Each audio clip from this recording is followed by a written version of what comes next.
Bom dia a todos. Aqui quem fala é Fernando Nery da Módulo. Nós vamos começar o nosso webinar. A primeira apresentação vai ser do Dr. Caio. E vocês podem, a qualquer momento, fazer perguntas. Tem uma opção de perguntas ou questions, de acordo com o idioma do seu sistema, e vocês podem mandar as perguntas direto por aqui, que no finalzinho nós vamos dar 10 minutos. Então, o Dr. Caio fala de 11h05 agora até 11h30, eu falo de 11h30 até 11h50, e os últimos 10 minutos nós vamos esclarecer algumas perguntas que os senhores podem ter. Então, podem encaminhar pela opção Questions, eu já vi que algumas pessoas já escreveram algumas coisas aqui, fiquem à vontade e nós falamos com vocês no finalzinho. Então, eu passo a palavra para o Dr. Caio, que é do escritório de advocacia do Opsi Blum, que é um grande amigo, né, são grandes parceiros nossos, e estamos à disposição de vocês. Vamos lá, e quando ele terminar 11h30, eu entro para fazer a minha apresentação. Obrigado, bom webinar para todos. Olá, pessoal. Bom dia, vocês estão me ouvindo? Tudo certo? Bem, é um prazer estar aqui com vocês para a gente conversar um pouquinho aqui sobre essas questões envolvendo a nossa futura Lei Geral de Proteção de Dados, né, a nossa LGPD. A ideia é que a gente fale apenas os pontos principais, teremos 25 minutos, então vamos aproveitar esse tempo que nos resta. Tá? Primeiramente, queria só falar para vocês aqui rapidamente sobre o meu currículo. Tá? Aqui eu sou sócio do escritório Opsi Blum Advogados Associados, que é um escritório que lida com direito digital e proteção de dados. Tá? Esse é o nosso dia a dia. E enfim, eu sou mestre em Direito Processual Civil pela PUC de São Paulo e eu trabalho, escrevo artigos relacionados com privacidade e proteção de dados também, tá? E já indo direto para o nosso tema aqui, é importante a gente ter só uma atualização sobre esses textos, porque na semana passada a gente teve uma pequena reviravolta, vamos assim falar. Eu não sei se todos acompanharam, mas a primeira versão do texto sancionado no Senado, que foi para sanção, aprovado no Senado, que foi para sanção presidencial, ele continha algumas incorreções, algumas imperfeições.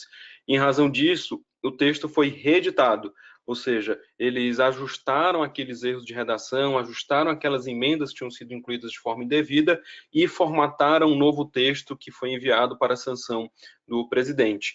E com isso, o tempo para a sanção foi renovado, e com isso esse prazo de sanção agora deve acabar no dia 14 de agosto. Tá? Então, o prazo anterior, que era de 6 de agosto, agora passou para 14 de agosto, e no nosso portal da privacidade, que está aqui na tela de vocês, a gente fez um comparativo entre as duas versões dos textos. Tá? Então, fiquem à vontade para entrar lá, está lá nos destaques, vocês já vão ver esses comparativos.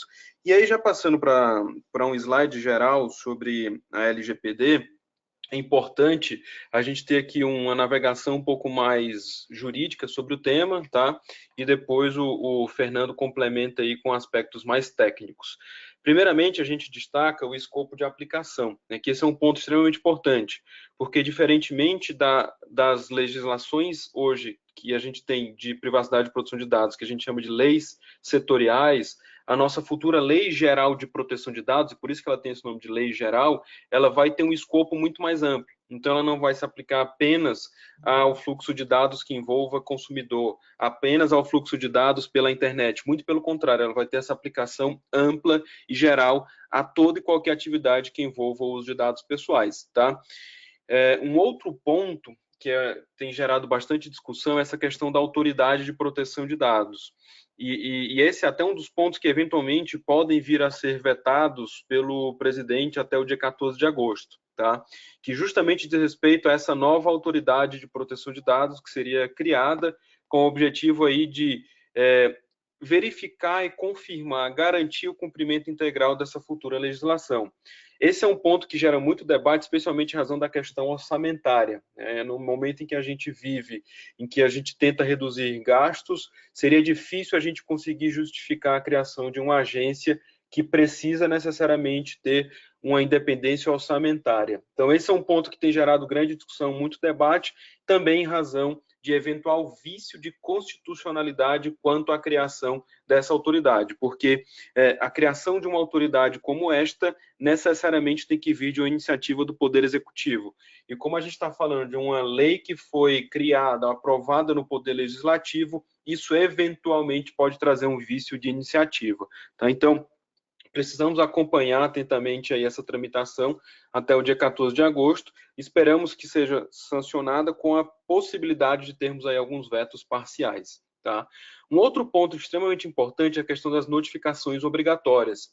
Hoje, na nossa legislação, apesar de alguma divergência, a gente entende que não existe uma obrigação de notificar algum incidente relacionado a vazamento de dados pessoais.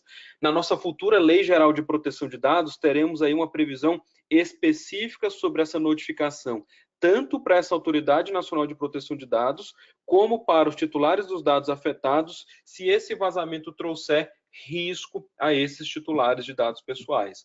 Tá? Um outro ponto muito importante é a questão da aplicação extraterritorial da lei. Assim como o GDPR, né, que é a Regulamentação Europeia de Proteção de Dados, a nossa lei, a nossa futura lei, também se aplicará a questões, a empresas que não tenham necessariamente uma sede aqui no nosso país. A gente vai ver isso no nosso próximo slide, na verdade, 2 slides à frente em relação a essa questão de aplicação extraterritorial. Traremos também na nossa legislação um conceito de dados sensíveis, teremos uma proteção específica a dados de crianças e adolescentes, e vamos ter uma disposição específica sobre transferência internacional de dados. Né? Esse é um tema que as empresas multinacionais precisarão observar com muita atenção, né? Especialmente se elas tiverem o fluxo de dados do Brasil para outros países do mundo. Isso precisará ser muito bem observado, porque existirão cláusulas contratuais ou regras entre as empresas que circularão esses dados para que eles possam ter aí esse livre fluxo. Tá? Um outro ponto extremamente importante é a questão do relatório de impacto de proteção de dados, ou assessment sobre o tratamento de dados, que lá no GDPR é chamado de DPIA, que é o Data Protection Impact Assessment. Aqui na nossa legislação há uma previsão de que esse relatório precisa ser feito em alguns casos, e em especial quando o tratamento de dados ele for baseado no legítimo interesse dos titulares. Então, esse relatório, o Fernando vai explicar mais detalhes à frente, mas ele vai ter que contemplar o que a gente chama de ciclo de vida dos dados pessoais. O que é isso? Nesse relatório, a gente vai ter que incluir de forma muito clara, objetiva, transparente, todas as questões envolvendo a coleta de dados, ou seja, todas as fontes de dados que eu uso na minha organização. Quais são elas? Eu coleto de aplicativos, eu coleto de formulários offline, eu coleto de revendedores que estão na rua, coleto por meio de ligações telefônicas, eu tenho empresas que enriquecem meu banco de dados, enfim, eu vou ter que mapear todas as fontes de dados que eu coleto na minha organização. Um segundo ponto é qual uso que eu dou internamente a esses dados que eu coleto. Depois, com quem eu compartilho esses dados coletados. Ainda a gente vai ter que mapear os armazenamentos, ou seja, eu armazeno isso em máquinas, em dispositivos móveis, em nuvem, em coloqueixo, enfim, eu vou ter que fazer um amplo mapeamento sobre as formas de armazenamento. E, por fim, eu vou ter que ter uma investigação profunda sobre as regras de exclusão desses dados. Então, quando a gente fala de mapear o ciclo de vida e colocar nesse relatório de impacto de proteção de dados, a gente está falando sobre coleta, uso, armazenamento, compartilhamento e exclusão. Desde a coleta até o processo de deleção, a gente vai ter que ter isso muito bem mapeado nesse relatório. Nesse relatório, a gente vai ter também que fazer um comparativo dos princípios e dos direitos, para garantir que todos aqueles dados que são coletados, eles realmente precisam ser coletados. Porque existe um princípio, que é o princípio da minimização da coleta. Ou seja, eu somente vou poder coletar o mínimo possível para conseguir atingir aquela finalidade que eu desejo. E pelo princípio da retenção mínima, após atingir aquela finalidade, os dados precisarão ser excluídos automaticamente. Então, todo esse ciclo, essa questão de verificar que os dados são necessários, a finalidade, garantir que eu tenho um motivo para coletá-los, tratá-los, tudo isso vai ter que ser incluído nesse relatório de proteção de dados, juntamente com as medidas de segurança da informação e com o meu procedimento no caso de algum incidente de vazamento de dados. Então, eu vou ter que colocar lá as regras internas de segurança, as regras externas de segurança, porque agora todas as empresas com quem eu compartilho dados, eu também tenho que garantir que elas vão seguir os meus parâmetros de segurança da informação. Eu vou ter que colocar lá um manual de vazamento de dados. Enfim, esse relatório ele vai passar a ser algo extremamente importante e que vai ter essa fotografia atualizada de todo o ciclo de vida de dados dentro de uma organização. E isso ele vai ficar a cargo do que a gente chama de Data Protection Officer, ou de PO, né, que aqui na nossa legislação é chamado de encarregado de proteção de dados, que basicamente é um officer, uma nova função que vai ter que ser incorporada às organizações e que, entre outros, ele vai ter a função de garantir que todo o tratamento de dados dentro das companhias segue integralmente a nossa legislação de privacidade e proteção de dados. E aí, no caso de eventual descumprimento da nossa legislação, as sanções poderão ser muito elevadas, né? A gente tem sanções que podem chegar a 50 milhões de reais ou 2% do faturamento do grupo econômico no Brasil, tá? 50 milhões de reais é o teto aqui na nossa legislação, não pode ultrapassar 50 milhões de reais, diferente do GDPR, tá? Mas aqui é o teto de 50 milhões de reais ou com até 2% do faturamento do grupo no Brasil. E aí a gente tem também questões sobre direitos dos titulares de dados, que a gente vai observar nos slides mais para frente, tá? Juntamente com os princípios. E aí, já passando a quem se aplica essa futura Lei Geral de Proteção de Dados, reiterando o que a gente já disse, ela se aplica basicamente a toda e qualquer organização, a toda e qualquer pessoa física e também que trate dados pessoais com a finalidade específica aí, de exercer uma atividade em relação ao tratamento desses dados. Tá? Então, desde a pequena padaria, que de alguma forma registre aqueles seus clientes, o CPF, e de alguma forma armazene os hábitos de consumo daqueles usuários, até grandes corporações, redes sociais que trabalham aí com esses dados por meio da internet. E aí, só para vocês terem uma ideia, esse exemplo da padaria, né, eu sempre dou, imagina que alguém, uma pequena padaria de bairro, mas a partir da coleta, do consumo daquele usuário naquela padaria, é possível identificar possíveis doenças que aquele usuário pode ter. Porque, por exemplo, ele somente consome leite sem lactose, ele somente consome pão sem glúten, por exemplo. Então, a partir desse rastreamento desses hábitos de consumo, é possível identificar até mesmo dados sensíveis, que são aqueles dados que podem, de alguma forma, trazer algum risco maior em relação ao titular, caso eles sejam vazados ou utilizados de forma indevida. Então, por isso que essa lei geral tem essa preocupação ampla. Desde a pequena padaria até as grandes corporações, estas organizações precisarão estar compliant com essa LGPD. Tá? E aí o conceito de dado pessoal é toda e qualquer informação que identifique ou torne identificável uma pessoa. Então, naturalmente, CPF, RG, endereço, CEP, isso daí será considerado dado pessoal, mas também outras informações que não identifiquem diretamente essa pessoa. Desde aí hábitos de consumo, preferências, até mesmo questões como, por exemplo, o número da calça da pessoa ou o tamanho do calçado da pessoa, isso tudo é dado pessoal, ainda que não leve à direta identificação de uma pessoa, tá?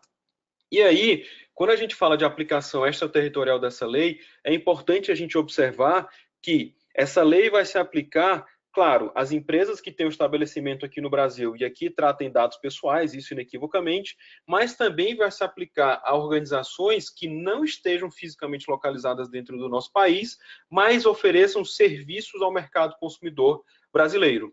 E também organizações que, mesmo não estando dentro do nosso país, coletem e tratem dados de pessoas localizadas aqui no Brasil. Tá? Então, é um escopo de aplicação bastante amplo, uma vez que se aplica a tratamento de dados online e offline, e mesmo a empresas que não estejam fisicamente localizadas no nosso país, desde que elas ofereçam serviços ou produtos aqui ao nosso consumidor brasileiro, ou trate dados de cidadãos localizados aqui no Brasil. E é irrelevante a gente observar se essa empresa tem sede ou não aqui, a localização dos dados, ou seja, se eles vão ficar armazenados no Brasil ou fora do nosso país, isso vai ser irrelevante, tá? E também a nacionalidade dos titulares. Então, não são apenas os cidadãos brasileiros que terão seus dados protegidos, mas todos aqueles que se encontrarem dentro do nosso território nacional, ainda que cidadãos brasileiros não sejam, tá?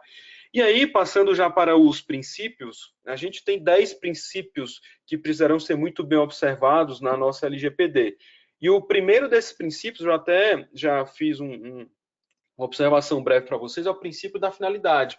Ou seja, a gente só vai poder tratar dados desde que exista uma finalidade muito clara e legítima sobre esses dados que vão ser tratados. Isso tem que ser informado para o titular, preferencialmente antes do tratamento desses dados. Tá? E esses dados têm que ser tratados de forma adequada, ou seja, de acordo com aquelas finalidades informadas. E um outro princípio extremamente importante é o princípio da segurança. Eu tenho que ter medidas técnicas e administrativas para proteger esses dados pessoais. E nesse ponto, eu sempre destaco que são regras internas e externas também de segurança da informação. Então, se vazar um dado de um parceiro meu de negócio, ainda que seja um terceiro, se esses dados partiram da minha companhia, esta companhia originária daqueles dados que a gente chama de controlador ou de controller, ela vai responder por esse vazamento de dados, mesmo que ele ocorra nesse terceiro que a gente chama de operador ou processor no GDPR. Então, falamos de regras internas e externas de segurança da informação. E, por fim, eu destaco apenas o último princípio, que é o princípio da responsabilização e prestação de contas. Ou seja, eu vou ser obrigado a demonstrar que eu cumpro a LGPD. Não vai ser mais apenas suficiente eu cumpri-la tão somente. Então, além de cumprir, eu vou ter que ser capaz de evidenciar como eu cumpro essa nova lei. E por isso que surge como de fundamental importância que nós tenhamos aquele encarregado de proteção de dados, que, entre outros, vai fazer aquele relatório de impacto de proteção de dados e que tenhamos ferramentas jurídicas e técnicas para conseguir comprovar que integralmente cumprimos a LGPD. E aí, obviamente que todas as principais áreas da companhia serão impactadas por essa futura legislação, desde a área de análise de dados, passando pelo time de marketing, pelo time de desenvolvimento de software, pelo time de segurança, pelo jurídico, compliance, auditoria, enfim, todas as áreas da companhia que de alguma forma lidem com dados pessoais precisarão estar atentas a todas essas questões. E aqui a gente elenca 12 pontos principais de atenção para as companhias em relação a essa futura legislação. O primeiro desses pontos é o relatório de impacto de proteção de dados, que é o relativo de PIA lá no GDPR, uma auditoria em proteção de dados, garantindo que todo o fluxo dos dados está de acordo com a legislação, tá? Desde a coleta, passando pelo uso, armazenamento, compartilhamento até o descarte desses dados. Também é importante que as áreas específicas tenham pareceres, análises jurídicas em relação aos novos modelos de negócios para garantir que eles estarão 100% de acordo com a nova legislação, tá?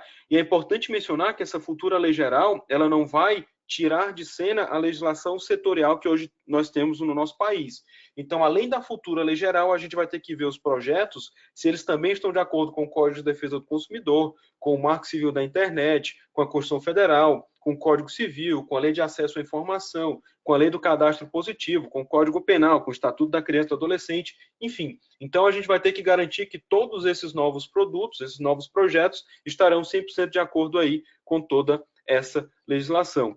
Também vai ter que ser nomeado o Data Protection Officer, né, o DPO, ou encarregado de proteção de dados. Terão que ser revisitadas as políticas de privacidade, as políticas internas e também as políticas externas, e junto com isso, uma criação de uma cultura de proteção de dados. Tá?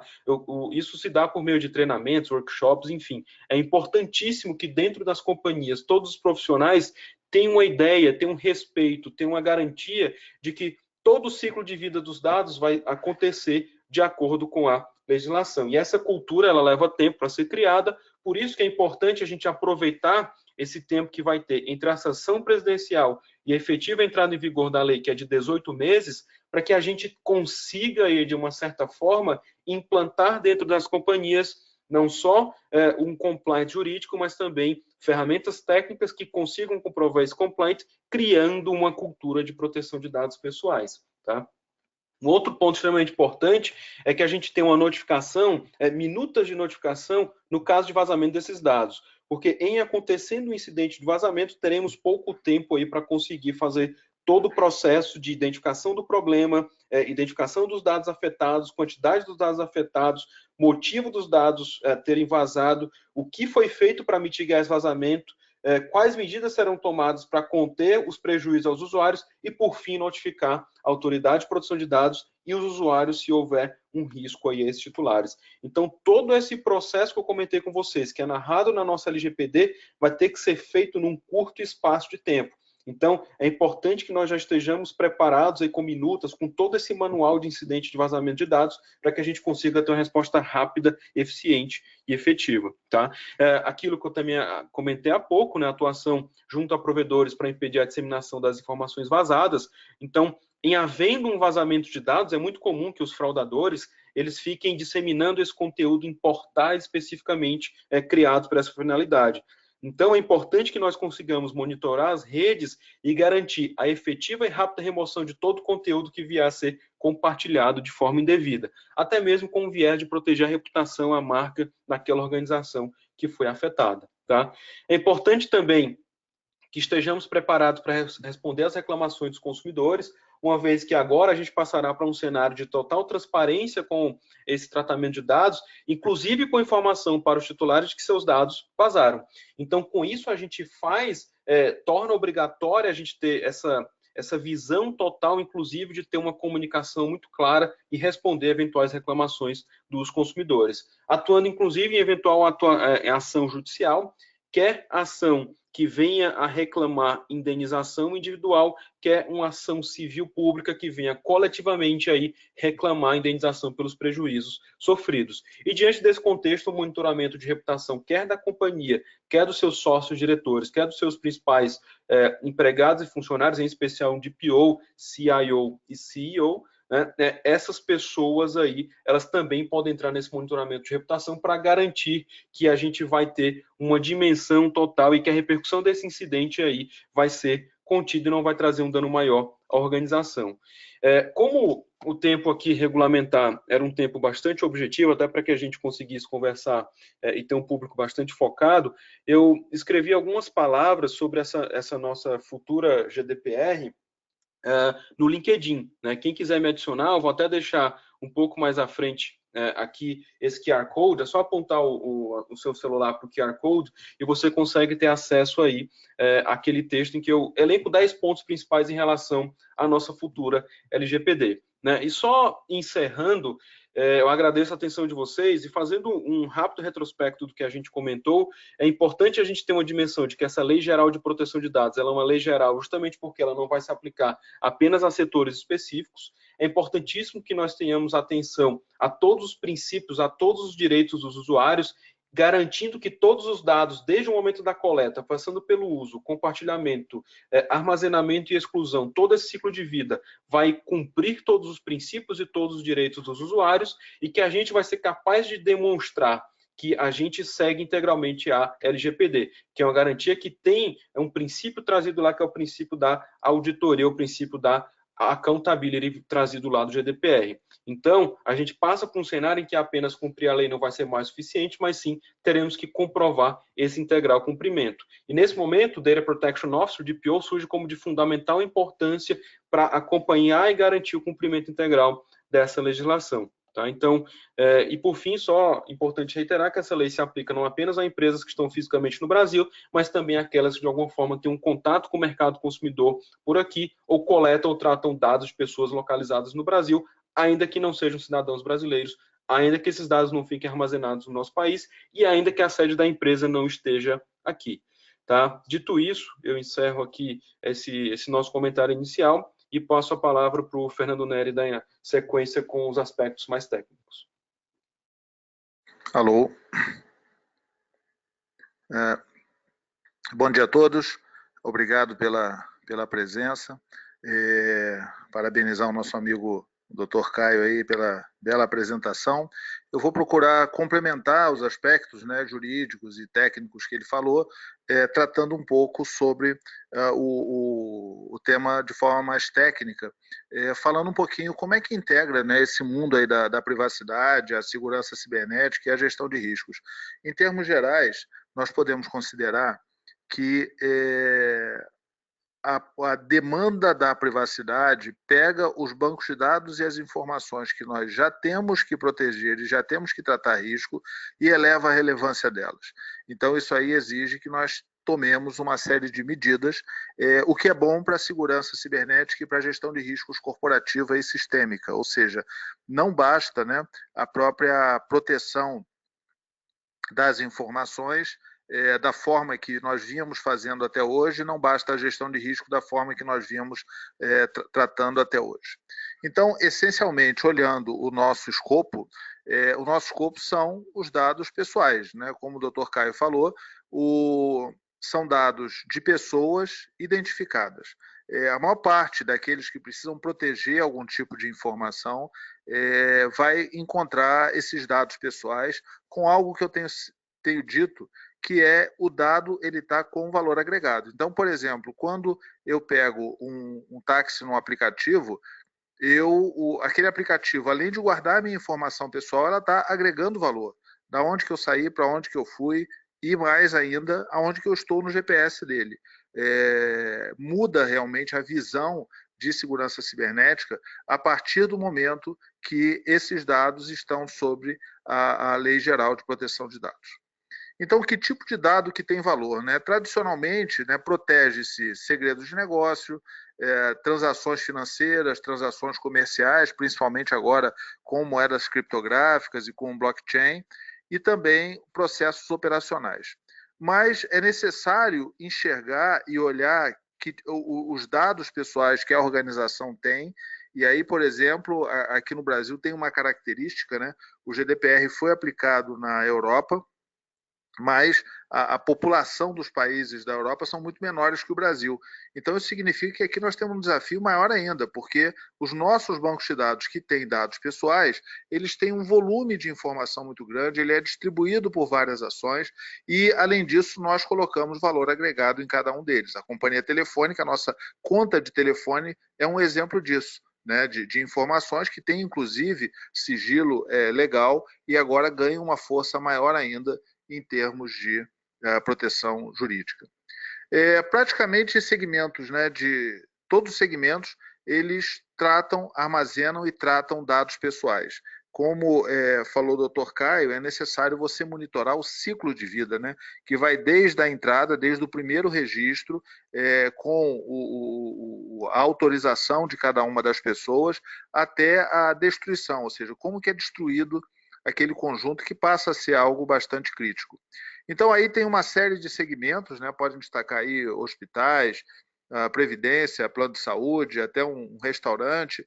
E também em vermelho, eu procurei colocar não necessariamente um segmento, mas algumas atividades ou processos que todos os segmentos podem ter.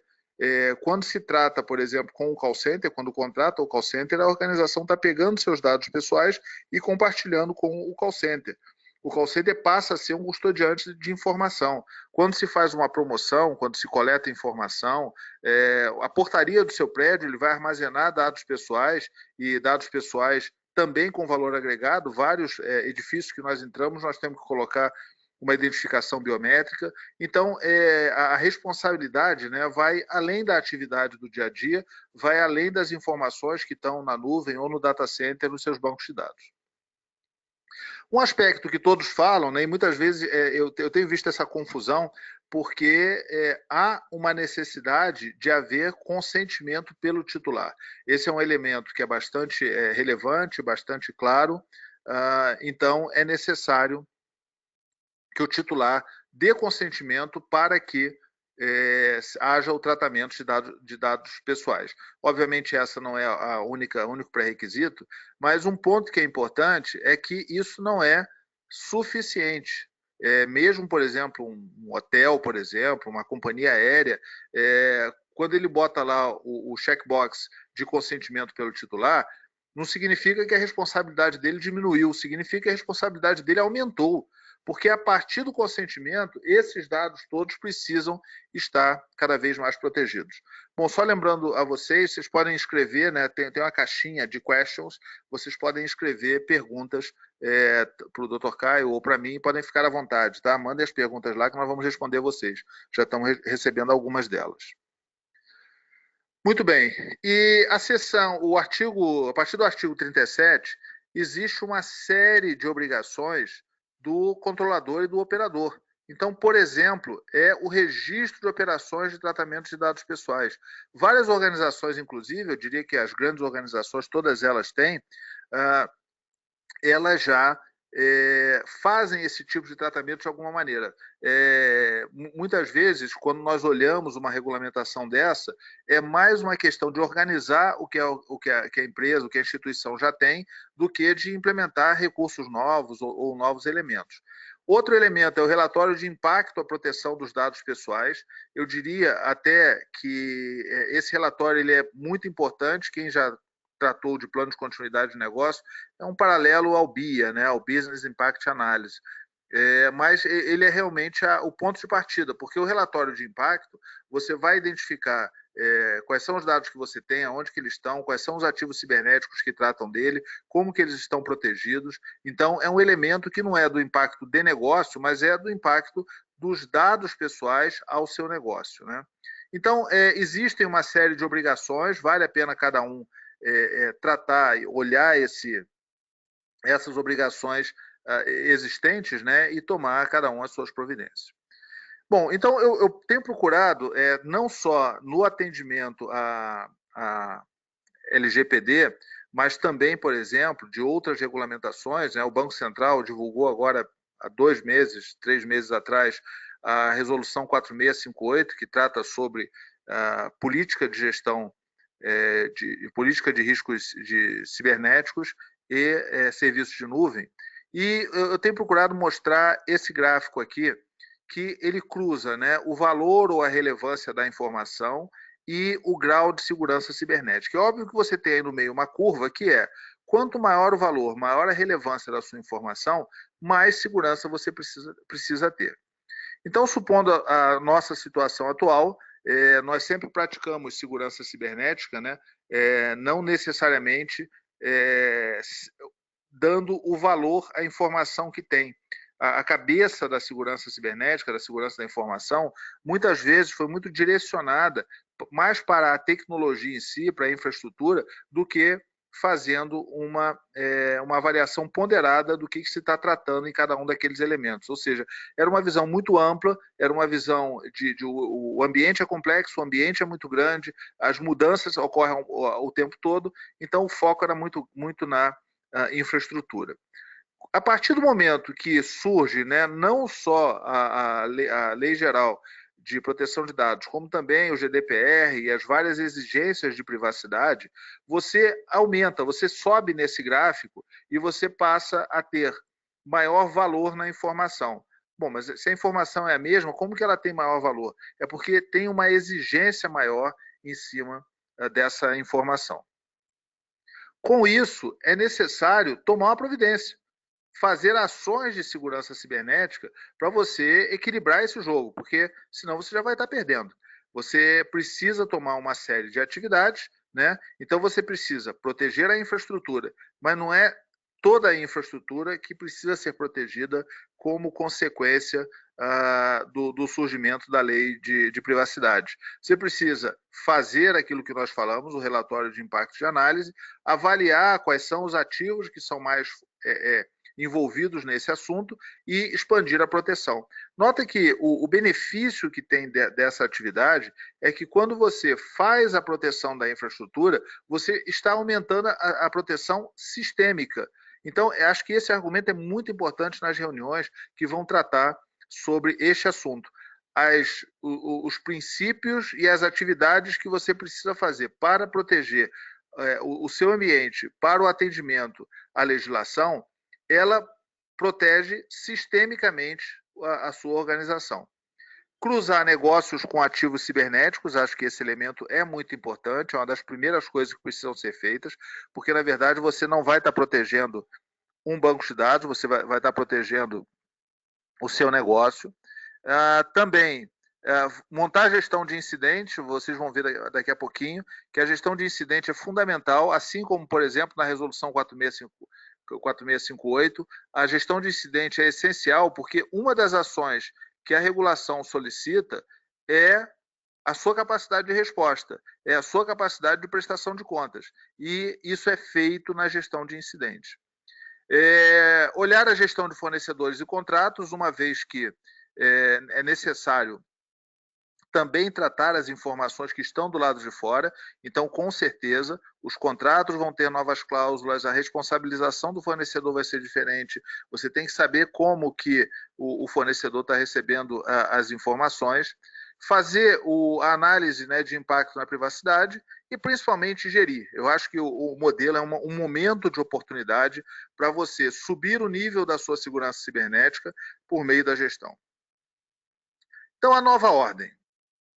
Os dados pessoais passam a ter valor com a nova regulação, não só no Brasil como no exterior, e como o Dr. Caio falou, né, essa regularidade ela é cruzada, né? Ou seja, essa territorialidade é cruzada. A legislação europeia tem impacto no Brasil e a legislação brasileira tem impacto na Europa. Então, é uma obrigação cruzada que existe. Com essa regulação, o consumidor passa a ter mais poder, ele passa a estar mais exigente, as agências reguladoras entram também nessa cobrança, vai ser ponto, quando você pega, por exemplo, a ANS, né, a Agência Nacional de Saúde, que cuida dos planos de saúde, com certeza, com a regulamentação, ela vai passar também a olhar isso aí, nos pontos de auditoria, nos pontos de checagem. E o próprio judiciário também ganha mais força nesse assunto. Isso traz um risco ao patrimônio, um risco financeiro e um risco à reputação. E a resposta, né, que nós consideramos é essa, gestão de riscos e segurança cibernética, ou seja, é encaixar esse assunto naquilo que você já está fazendo, né? Bom, as punições podem ser ações judiciais, podem ser multas e podem ser danos à reputação. Um destaque, né, é que, obviamente, o dano à reputação ele é uma consequência da legislação, ele não é a legislação. Não está lá um artigo ou um inciso dizendo que você vai ter dano à reputação, isso é consequência ao seu negócio. E o dano à reputação, ele é imediato. A partir do momento que a legislação for sancionada e que abrirem o prazo para você atender aquele elemento, a exigência do lado de fora já vai crescer. Uma multa, ela demora um tempo, ela tem alçadas para contestação. Uma ação judicial, da mesma forma, ela tem diferentes instâncias do judiciário, você coloca um advogado, mas o dano à reputação é imediato. Eu diria que a maior preocupação deve ser realmente essa preocupação à reputação. E, com certeza, né, em mercados muito competitivos, em mercados, por exemplo, como as empresas de utilities, né, essa questão de reputação ela pode ter sérios impactos nos próprios negócios, né, como já ocorreu algumas vezes. E agora, temos dois desafios. Estar seguro e mostrar que está seguro. Então, como eu tinha dito,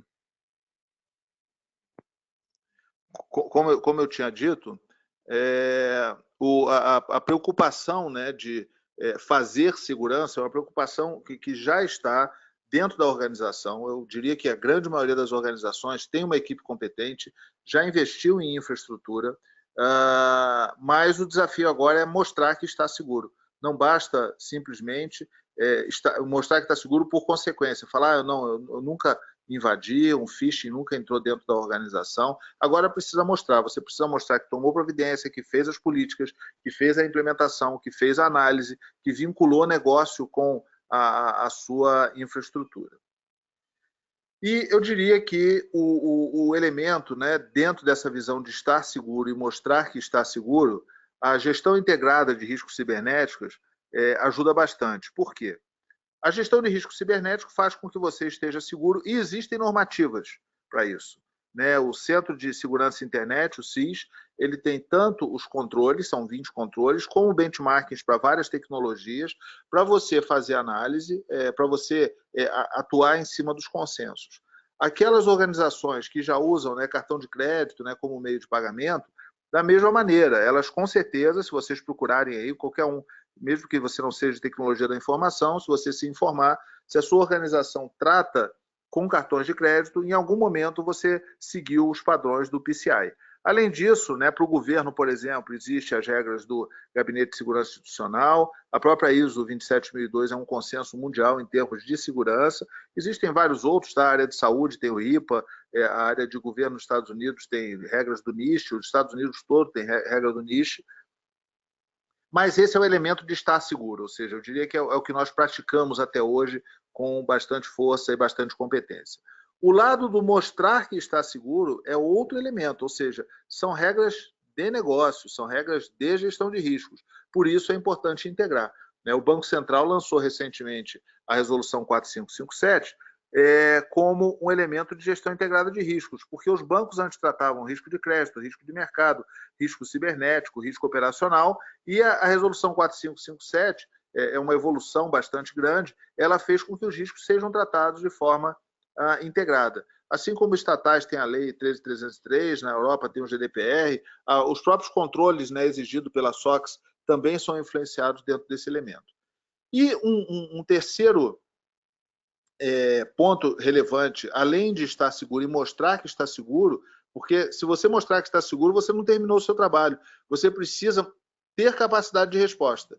Ou seja, uma vez que você tratou as informações, protegeu as informações, mostrou que está seguro, caso ocorra um problema, você tem uma série de obrigações. Aí, para quem é de instituição financeira, eu faço até um paralelo com a 4658, que também tem essa exigência. E cada vez mais as regulações vão estar tratadas em cima disso. Eles não vão querer saber se você instalou um firewall, se você configurou bem os seus filtros, não vão querer saber se a sua infraestrutura tem um identificador de spam, um identificador de invasões. O que eles querem saber, porque eles consideram tudo isso algo superado, algo que já foi feito e que já está sanado. O que os reguladores e os legisladores têm exigido é exatamente isso. Verificar se você tem capacidade de resposta, ou seja, uma evolução da segurança cibernética. E esses são os 3 pontos mais relevantes, né, técnicos e de gestão de riscos que nós consideramos que devem ser tratados quando vocês forem fazer essas reuniões. Bom, como é que eu faço isso? Então, tem 2 caminhos. Primeiro, para você tratar a gestão de riscos, existem tanto o COSO quanto a ISO 31000. Esse gráfico, né, nós criamos aqui na Módulo uma coisa chamada Meta Framework, e esse gráfico faz exatamente o relacionamento entre o COSO e a ISO 31000. Alguns segmentos usam o COSO, outros usam a ISO 31000, ambos se equivalem, são muito parecidos, o grau de interseção entre os dois é muito grande, e a própria sequência, né, do que deve ser feito é extremamente parecido. Então, em cima tem a espiral do COSO, né, que trata exatamente a visão de... É um documento americano, o COSO, mas é muito utilizado, principalmente o segmento financeiro utiliza bastante. E o COSO, né, a última versão, a versão mais recente, foi lançada em 2017, e embaixo, em azul, está o framework da ISO 31000, cuja nova versão foi lançada em 2018. Então, veja o que nós estamos tratando em termos de inovação, ou seja, existem as 2 regras de gestão de riscos estão atualizadas, a regulação de privacidade está atualizada, o Centro de Segurança da Internet também definiu novos controles que estão também atualizados. Tudo isso é extremamente novo. E os controles do CIS são, eu poderia até dizer que é o consenso mundial de segurança cibernética e segurança da informação. Ele diz aí, na sequência e na ordem de prioridade, o que você deve fazer para você manter o seu ambiente seguro. Se você quer demonstrar que o seu ambiente está seguro, você tem que usar um framework desse tipo. Você tem que botar no seu documento. Como é que você mostra? Olha, eu segui o CIS, o item 1 tem determinadas exigências, eu cumpro dessa forma. É a maneira que você tem para fazer, para pegar tudo aquilo que você já fez. E eu realmente acredito que boa parte, ou talvez a maioria das empresas, já fizeram o trabalho de casa e agora elas precisam mostrar esse trabalho de casa feito. Então, vocês podem ver aqui, interessante, né, que a primeira coisa que tem que ser feita é inventário de hardware, a segunda, inventário de software, a terceira, análise de vulnerabilidade, né, com um sistema de vulnerabilidade, tipo Nessus, Qualys e outros. O item 4 é avaliar os acessos, né, privilegiados, e também o item 5 é a avaliação de configuração, né, dos seus equipamentos. O item 6 é gestão de log. Nota que lá na nossa legislação ele fala sobre isso, ele fala sobre log. Então é necessário fazer um cruzamento entre esses elementos e você vai ver que boa parte das coisas você já fez, o que precisa realmente organizar. E depois vem proteção de e-mail, proteção contra malware, proteção de perímetro, proteção de dados. E lá o penúltimo e o último, curiosamente, são gestão de incidentes e teste de invasão. Então, esses, vamos dizer assim, são um ambiente de segurança mais sofisticado. Nossa recomendação, não queira fazer os 20. Façam os 6 primeiros, depois vai até o 16, depois vai até o número 20. É possível fazer rapidamente? Sim, é possível. Se quiserem trocar ideia conosco, nós estamos à disposição de vocês. Bom, só lembrando, nós estamos recebendo muita pergunta aqui, vocês fiquem à vontade em encaminhar perguntas para nós. O Dr. Caio já está vendo as perguntas ali que ele pode responder e eu também estou olhando essas perguntas. Bom, então esse modelo, né, como é que junta tudo isso? Como é que junta lá a ISO 31000, nós usamos como framework a ISO 31000, e vincula ela com a segurança cibernética? Como é que eu faço gestão integrada de riscos cibernéticos? Uma ação é separar o seu framework na linha da ISO 31000, né, escopo, contexto, critério, identificação de risco, análise de risco, avaliação e tratamento, e dentro disso você tomar as suas ações de segurança cibernética, e esse trabalho é técnico, tá? Não é nada escrito, não. Você faz a sua análise de inventário, você pega os controles, cria as suas baselines, faz as coletas de dados, analisa a vulnerabilidade, junta dados do CIEM, faz visualização utilizando Data Analytics, Workflow, integra com sistemas de mensagem instantânea, né? Nós temos implementado um modelo chamado One Page Cybersecurity Management, que integra as informações todas e faz com que você tenha uma visão da sua segurança cibernética, né? As tecnologias, as pessoas, as vulnerabilidades, as bases de conhecimento que você trata.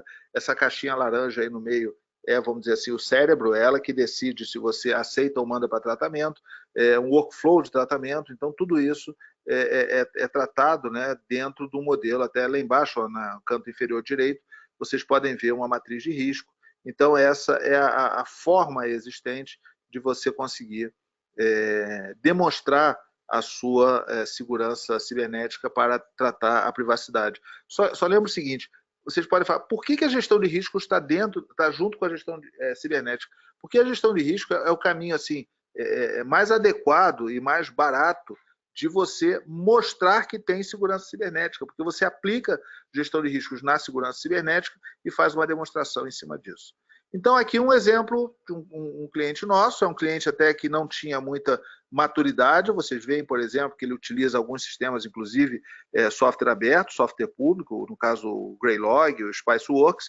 Ele utiliza essas informações e é outro ponto também, quando nós começamos a tratar dentro de um cliente, se ele não tem, eu não tenho um sistema de análise de vulnerabilidade, não tenho um sistema de logs, nós recomendamos para ele, fala, cara, começa logo, faz esse ambiente tratado como com sistemas públicos abertos, você aumenta a sua maturidade e até faz uma compra melhor depois, caso você decida que aquele sistema não atende você. Mas o nível de atendimento que a gente tem tido hoje é muito grande, e essa visão de One Page Security Management, ela realmente tem trazido resultados muito bons. Bom, para concluir, como é que nós podemos ajudar, né? Nós podemos fazer análise de impacto da privacidade, ou seja, uma análise bem técnica, né? Uma avaliação, uma ligação entre os negócios, entrevistas com os usuários, porque tem outro ponto. Do jeito que a tecnologia evoluiu, tem muita coisa acontecendo que a área de TI, a auditoria, não sabem. Os usuários que usam sistemas, repositórios de informações para trocar informação, para guardar bancos de dados, tudo isso aí é necessário fazer uma rodada junto aos usuários, com questionários automatizados, de forma a entender essa análise de impacto de privacidade. Correlacionar negócio com ativo cibernético, fazer a gestão integrada de risco cibernético, é o que eu falei para vocês, usar o top 6 do CIS, o top 20 do CIS, implementar um meta-framework para integração com normativos. Nossos clientes têm gostado muito desse tipo de serviço, que é você cruzar, né, fazer um correlacionamento entre os normativos que você tem que atender. Então, você pode atender o PCI, ISO 27000, se você for certificado, a própria a lei de proteção de dados e assim por diante. Você faz um cruzamento e nós temos um meta-framework para fazer esse modelo.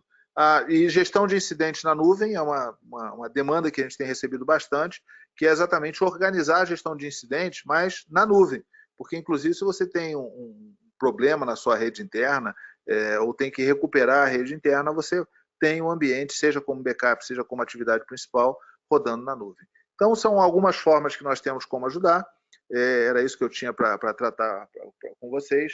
Eu estou à disposição, eu vou ver aqui algumas perguntas e já passo a palavra para o Dr. Caio selecionar algumas perguntas e responder. Nós estamos com muitas, acho que não vai dar tempo de responder todas, e logo depois que ele passar a palavra, eu falo e respondo as perguntas aqui que eu selecionar. Muito obrigado a todos e podem continuar mandando perguntas, tá? Nós estamos de olho aqui. Bem, pessoal, passando aqui para algumas perguntas, eu vou tentar responder a maioria, mas não sei se teremos tempo para responder todas. Vou falar nos próximos 5 minutos, tá? A primeira pergunta do Luiz, ele pergunta se tem um capítulo específico para o tratamento de dados pelo poder público. E aí, esse é um ponto importante, né? Se a gente for ver o artigo 3º, que ele fala sobre a aplicação da LGPD, ele fala que se aplica indistintamente à esfera privada e à esfera pública. Esse é até um dos pontos de discussão que também pode ser objeto de veto pelo presidente da República, que seria a aplicação dessa lei ao poder público. E aí existirão certamente conflitos entre essa legislação e a Lei de Acesso à Informação, assim como vão existir conflitos entre a LGPD e o Marco Civil da Internet e o Código de Defesa do Consumidor. Eu sempre dou um exemplo no seguinte sentido: imagina que tem um consumidor que ele vai comprar um produto por meio da internet e ele vai ter dados coletados neste momento. Então, a gente vai ter pelo menos 3 leis que vão se aplicar a essa relação, quais sejam o Código de Defesa do Consumidor, o Marco Civil da Internet e a Lei Geral de Proteção de Dados, porque eu tenho um consumidor comprando pela internet e tendo seus dados tratados. Qual lei a gente vai aplicar em cada momento e em qual situação, né? Então, certamente teremos esses conflitos entre leis, não vai dar para sair pelos critérios de resolução de conflitos de normas, né? Porque a gente vai ter uma lei mais específica, uma lei mais recente, mas teremos também outras leis específicas. Então, nesse conflito, a gente vai ter que ver como resolver e certamente diante de cada caso concreto que a gente vai conseguir ver as respostas aí específicas para cada um desses casos. A Dayana Costa faz uma pergunta sobre a constitucionalidade da criação da Autoridade Nacional de Proteção de Dados. Esse é um tema que tem sido bastante discutido, existem teorias para defender ambos os lados. Existe até uma teoria de que, como o projeto de lei aprovado, se considerar que foi o 5276, que foi de iniciativa da ex-presidente Dilma, como seria de iniciativa do Poder Executivo, isso sanaria o vício aí em relação à origem dessa Autoridade Nacional de Proteção de Dados. Existe também uma outra teoria, ou pelo menos um levantamento que foi feito de uma lei que foi recentemente sancionada pelo presidente Temer, em que foram criados cargos, recomendações, enfim, instituído um órgão por uma sanção de um projeto de lei do Poder Executivo, né? Então, tem também essa discussão que, enfim, pode tentar de alguma forma sanar esse eventual vício de origem que foi levantado em relação à Autoridade Nacional de Proteção de Dados. Então, existem teorias favoráveis, existem teorias contra, a gente não vai conseguir resolver essa questão agora. A Aliane Andrade faz uma pergunta muito interessante, né? Se a lei se aplica aos dados armazenados antes do início da vigência da lei. E a resposta é, de certa forma, sim. E por que isso, Liane? O ponto é o seguinte: no momento em que essa lei ela entrar em eficácia plena, considerando que seja, por exemplo, 1º de fevereiro de 2020, a partir de 1º de fevereiro de 2020, vou ter que conseguir garantir que todos os dados que estão no meu banco de dados, eles cumprem integralmente a lei. Então, mesmo dados que foram coletados antes da entrada em eficácia plena da lei, eu vou ter que conseguir garantir que todos aqueles dados que estão no meu banco de dados estão de acordo com a lei. Então, de uma certa forma, a gente pode dizer que ele se aplica a dados que foram coletados anteriormente, uma vez que a eficácia da lei vai ser dali para frente, eu vou ter que garantir que todos os dados coletados estão de acordo com a lei. Tá? Eu até tenho brincado agora, que tem uma teoria no direito, chama teoria dos frutos da árvore envenenada. Agora, a gente criou a teoria dos frutos dos dados envenenados. Ou seja, se eu partir de um banco de dados que esteja contaminado, ou seja, que tenham dados que não tenham uma origem garantida, aquela origem ilícita pode contaminar todos os demais dados que foram derivados daquela origem não tão pura assim, né? Então é importante ter atenção para isso. O Ricardo pergunta se o DPO precisa ser um membro da diretoria. E aí, Ricardo, muito pelo contrário, tá? Se a gente pegar ensinamentos da própria Europa sobre esse cargo de DPO, é extremamente importante que o DPO não tenha nenhum conflito de interesse, tá? Então é importante que esse DPO seja alguém que não faça parte a priori da diretoria. Isso óbvio, né? Isso nas organizações de maior porte, porque se a gente parar para ver o encarregado de proteção de dados na nossa lei, ele vai ter que ser criado por todas as empresas que tratem dados pessoais, né? Independentemente do tamanho. Então, se eu pegar uma empresa de 3, 4 pessoas, é natural que o DPO ele seja ou CEO, ou CIO, ou CFO, ou CMO. Então, em pequenas empresas isso vai ser impossível de acontecer essa total separação, mas em empresas menores, certamente aí a gente vai ter essa mistura, mas o DPO a priori tem que ser alguém com independência hierárquica e independência financeira, Tá? Então, tem que ser um orçamento próprio para esse DPO. Tá? E aqui, passando só para mais uma pergunta, porque eu já estou extrapolando o tempo, o Ricardo Lacerda pergunta também sobre o consentimento, como esse consentimento vai ter que ser dado. E aí, Ricardo, é importante a gente observar que o consentimento vai ser apenas uma das 10 formas que a gente vai ter para tratar dados pessoais. Então, a gente vai poder tratar dados pelo consentimento, como o Fernando Neri comentou, mas também a gente vai poder tratar dados para execução de um contrato, para diligências pré-contratuais, ou também, por exemplo, em decorrência de legítimos interesses do controlador. Então, serão vários os fundamentos que a gente vai ter para tratar dados pessoais. Especificamente nesse ponto que você comentou, esse consentimento pode estar dentro de uma cédula de crédito, de um contrato, em condições gerais, desde que a gente siga todos os passos necessários para ter um consentimento livre, inequívoco, expresso, enfim, garantindo que a gente deu ao consumidor também aquela possibilidade de escolher quais dados poderia compartilhar ou não com a companhia, que a gente vai mostrar muito claramente as finalidades, a adequação, da não discriminação, enfim, a gente pode coletar esse consentimento. O consentimento não é a única forma de tratar dados pessoais, e isso pode ser junto de um contrato ou de uma cédula de crédito. Ok? Passo a palavra ao Fernando Neri, até para a gente ficar aí dentro do prazo que a gente combinou com todo mundo. Obrigado, foi um prazer estar com vocês, até uma próxima. Bom, pessoal, já é meio-dia, nós ficamos aqui do lado de uma igreja que tem um sino grande, já está tocando. Bom, algumas perguntas. Uma, que tipo de profissional, pergunta do Guilherme, né, ou sistema tem disponível para regularizar a empresa junto a essas normas? Guilherme, eu sugiro alguns pontos. Primeiro, você tem que preparar um planejamento, tá? Tem que se preparar alinhando, né, os dados pessoais existentes com os ativos que tratam, né, fazem o tratamento desses dados pessoais, não só ativos, mas também os processos, os departamentos. Uma vez feito isso, que é o que a gente chama de inventário, você precisa analisar o risco desse ambiente, analisar a segurança. Suponha que seja, eu tenho 10 sistemas operacionais e 2 bancos de dados que tratam isso aí, analisar esse ambiente. Mas eu tenho também um processo que depende disso, fazer uma análise crítica da segurança desse processo. Depois você avalia o que você precisa fazer, manda para tratamento, para correção. Como eu falei para vocês, a maioria das organizações sabem fazer isso, mas você precisa fazer o monitoramento e fazer o registro de tudo que você fez, e depois você precisa armazenar os logs, fazer também a gestão de incidentes.